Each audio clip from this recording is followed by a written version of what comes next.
दोस्तों 78 साल हो गए हमें मांगते मांगते सरकार से, और हमेशा क्या मिलता है, निराशाजनक, और हमारी बातों को कहीं ना कहीं दरकिनार किया जाता है। और चंद वो चाटुकार सरकार के वो व्यक्ति ड्राइवरों की अगुवाई करने के लिए ये मुहिम कह देते हैं कि ये हमने किया है, जबकि आपने देखा है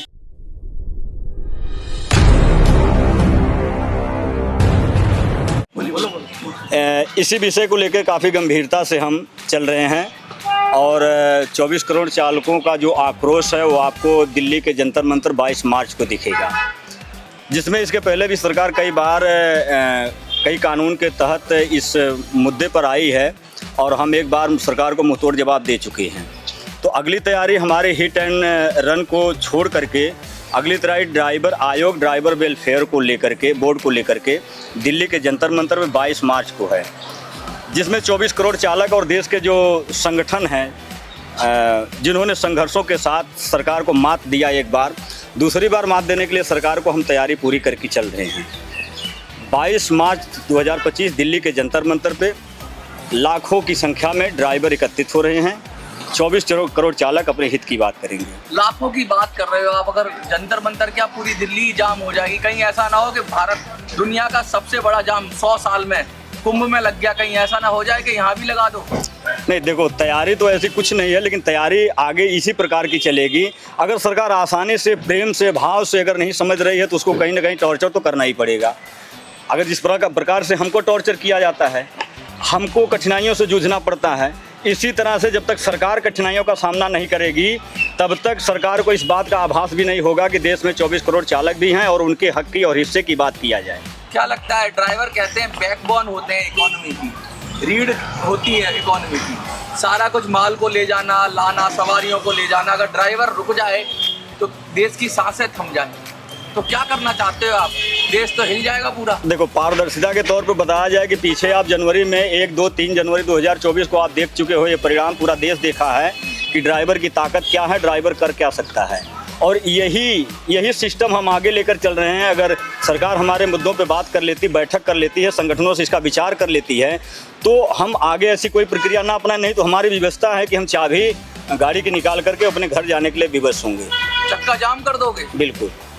सुमेर जी, दिल्ली में आप लोगों का भी बहुत बड़ा संगठन है और बहुत सारे लोग हैं, क्या उम्मीद लग रही है इस बार जंतर मंतर पर? कितने लोग आ सकते हैं? मनोज भाई, पहले तो मैं आपका और तमाम आपके साथियों को धन्यवाद करना चाहता हूं, और हमेशा आप लोगों ने हमारी आवाज़ प्रबल तरीक़ा से उठाई है, और लगभग देश में 24 करोड़ चालक हैं और जो भी लाइसेंस धारक है वो हमारा ड्राइवर है।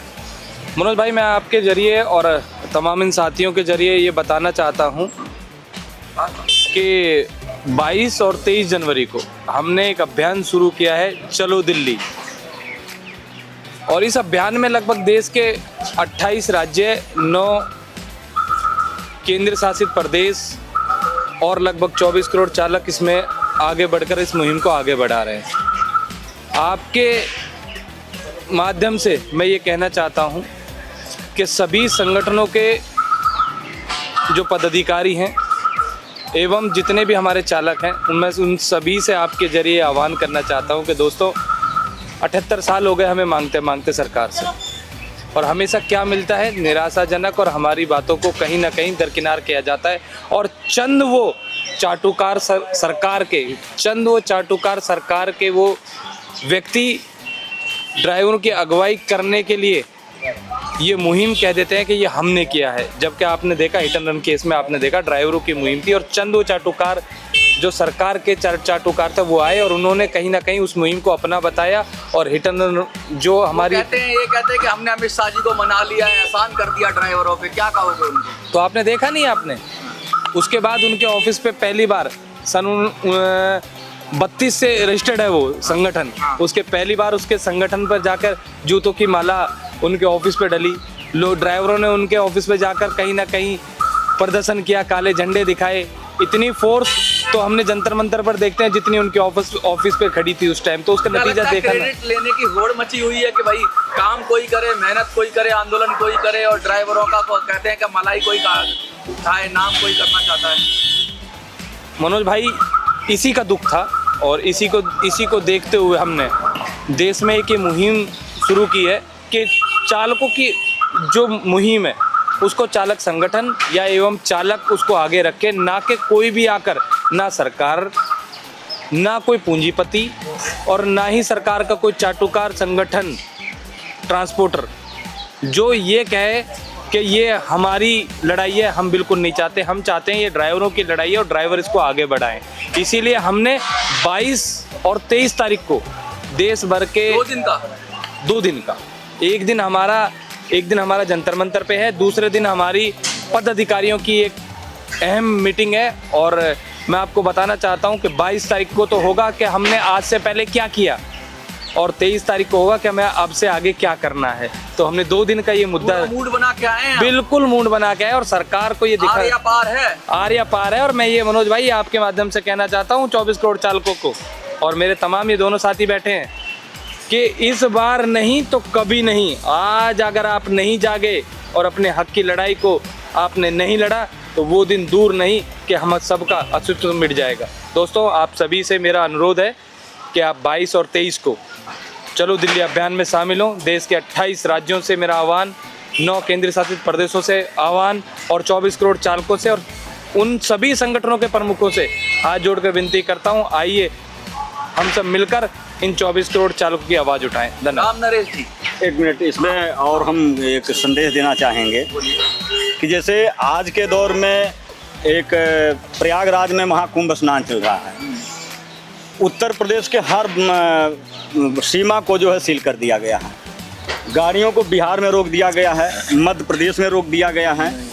उसमें ड्राइवरों की क्या स्थिति है, ड्राइवरों को क्या कोई चिकित्सा की व्यवस्था है, कोई खाने की व्यवस्था है, या उस किस परिस्थिति में ड्राइवर उस समय रोड पर है, इस पर कोई सरकार का कोई रिएक्शन नहीं है।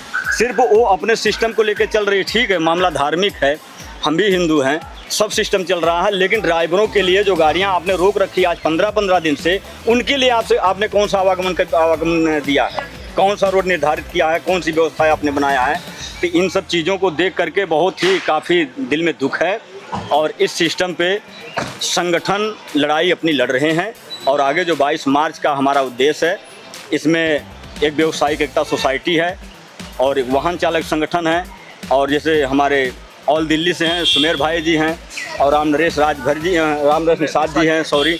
तो इस तरह से तमाम और जो देश के छोटे बड़े संगठन के लीडर हैं, वो लोग अपनी अपनी हिस्सेदारी को निभाते हुए और देश के 24 करोड़ चालकों को साथ में लेकर के जो आ रहे हैं, एक कहीं ना कहीं एक बहुत बड़ा विशाल धरना प्रदर्शन है। और सरकार को इस धरना प्रदर्शन के माध्यम से एक नया संदेश देंगे। अगर इससे पहले कहीं सरकार हमारी बातें सुन लेती है तो अमन शांति बनी रहे, यही हम चाहेंगे। अगर नहीं इस पर कोई विचार सरकार करती है तो फिर हमारी विवशता और हम विवश हुए और देश के 24 करोड़ चालकों से अनुरोध करेंगे, उनसे आह्वान करेंगे कि आप अपने हक और अधिकार की लड़ाई लड़ने के लिए तैयार रहिए। ऐसा मौका हो सकता है कि फिर कभी लाइफ में आपको ना मिल पाए। अगर आपने इसमें अपना हिस्सा दिया, अपनी हिस्सेदारी आप निभाए, तो हम सदा आप सभी के आभारी रहेंगे। बहुत बहुत धन्यवाद, अभिनंदन आप सभी का। जंतर आना है या जंतर मंतर से कहीं कार्यक्रम में जाना है, जैसे 2 दिवसीय कार्यक्रम है। एक दिन 22 तारीख को यहाँ धरना प्रदर्शन है, अगले दिन 23 तारीख को गांधी पीस फाउंडेशन में मीटिंग है, सम्मेलन है। आगे की जो हमारी योजनाएं हैं उसको कैसे अमल करा जाए और उसको कैसे अमली जामा पहनाया जाए, ये सारी तैयारियां पूरी कर ली गई हैं। जो कुछ कमी है उनको भी हम लोग पूरी तरीके से निभाने का काम कर रहे हैं। और तादाद लाखों ड्राइवर तो दिल्ली से अपनी हाजिरी उपस्थित दर्ज करवाएंगे और देश भर से, तो बहुत बड़ा संगम होने वाला है जी। कुछ आप लोगों की क्या मांग है? लोग जो देख रहे हैं उनसे कुछ कहना चाहेंगे कि भाई क्या मन में सोच के आए? देखिए, मैं यही सबको संदेश देना चाहूँगा कि आप लोग ये सोच के आएँ कि ये सोच के मत आए कि कुछ नहीं होगा, क्योंकि इस बार तैयारियां जो है ना वो एक फ्रंट पे तैयारी नहीं करी जा रही, वो कई सारे फ्रंट बनाए गए हैं। जैसे सुमेर भाई की अपनी जिम्मेदारी है, हमारे सुरेश चंद्र यादव जी की अपनी तैयारी है, मेरी अपनी तैयारी है, किसी की अपनी तैयारी। तो इस बार हम लोग धरना प्रदर्शन के साथ साथ में, मीटिंग के साथ साथ में हम लोग सुप्रीम कोर्ट ऑफ इंडिया में पिटीशन की भी तैयारी कर रहे हैं कि अगर आप चारों तरफ से घेरेंगे। जी जी जी जी, कि अगर आप मान लेते कर्नाटक से, बेंगलोर से, दुनिया के देश के किसी भी हिस्से से आते हैं, तो आपको ये ना लगे कि मेरा टाइम वेस्ट हो गया, वहाँ गए कुछ हुआ नहीं, क्योंकि पूर्व में क्या हुआ, धरना हुआ, प्रदर्शन हुए और रिजल्ट उसका कुछ नहीं मिला। तो ड्राइवर आयोग और ड्राइवर वेलफेयर बोर्ड बने, इसके लिए हम लोग कोर्ट का भी सहारा ले रहे हैं। बात चल रही है, हमारी पिटीशन की तैयारी अंतिम रूप पे है, हमारे इस आंदोलन की तैयारी अंतिम रूप पे है। और फिर भी अगर नहीं मानती तो सारे डिसाइड करेंगे कि आगे 22-23 तारीख की जो मीटिंग है उसमें होगा कि आगे क्या करना है। जी। और अच्छा सवाल है आपका। हमारी दो ही मांगों को लेकर हम प्रमुख तरीके से हम देश में इस आवाज़ को उठा रहे हैं। ड्राइवर आयोग, ड्राइवर वेलफेयर बोर्ड। आपने देखा होगा अन्य सभी के आयोग हैं, बाल आयोग है, महिला आयोग है, अन्य सभी आयोग हैं, लेकिन जब देश में 24 करोड़ चालक और चौथी अर्थव्यवस्था चलाने वाले लोगों का एक आयोग नहीं है, आप समझ सकते हो कि उसकी परिस्थितियाँ क्या होती हैं। जो रोड पर मार के घेर दिया जाता है, कहीं ना कहीं उसका वो उत्पीड़न किया जाता है, जिससे कि वो सोच सकता है कि ड्राइवरों क्या होगा। तो वो सब हम सभी साथी अपना आयोग मांगते हैं और एक वेलफेयर बोर्ड मांगते हैं कि करंटली हम सबको कुछ ना कुछ एक ऐसी व्यवस्था या सुविधा मिले जिससे कि हम अपने बोर्ड के जरिए हम कुछ अपना सभी चालकों का हित कर सकें। आखिर में आप जनता को क्या कहना चाहोगे? मैं यही कहना चाहूँगा, जनता को भी कहना चाहूँगा कि देखो, आप लोग ये सब समझ सकते हो कि जब कोरोना टाइम था, जब लोग एक दूसरे को मिलने के लिए सब बंद हुआ था, लेकिन ड्राइवर एक ऐसा शख्स था जिसने दूध, दही, एम्बुलेंस और अन्य देश की वो सभी चीज़ें लोगों तक पहुंचाई जहां के लोग अपने से अपने को डर रहे थे। मैं उनसे भी कहना चाहता हूं, देश की जनता से भी कहना चाहता हूं, 24 करोड़ चालकों से भी कहता हूं, देश के 28 राज्य और 24 करोड़ चालकों से कहना चाहता हूं, दोस्तों ये आप सबकी लड़ाई है। कहीं ना कहीं हर एक व्यक्ति ड्राइवर है, जो लाइसेंस धारक है वो ड्राइवर है, चाहे वो पर्सनल हो, गाड़ी वाला हो या कोई भी हो। आपने देखा हिट एंड रन केस पे एक बाइक वाला भी आवाज़ अपनी उठा रहा था। तो ये तो देश के लगभग 24 करोड़ चालकों और देश की व्यवस्था की बात है कि हम ड्राइवर आयोग और ड्राइवर वेलफेयर बोर्ड मांगते हैं। आपके माध्यम से हम सरकार से और अन्य सभी साथियों से कहना चाहते हैं। धन्यवाद आप सभी का, आप लोग यहाँ आए। धन्यवाद।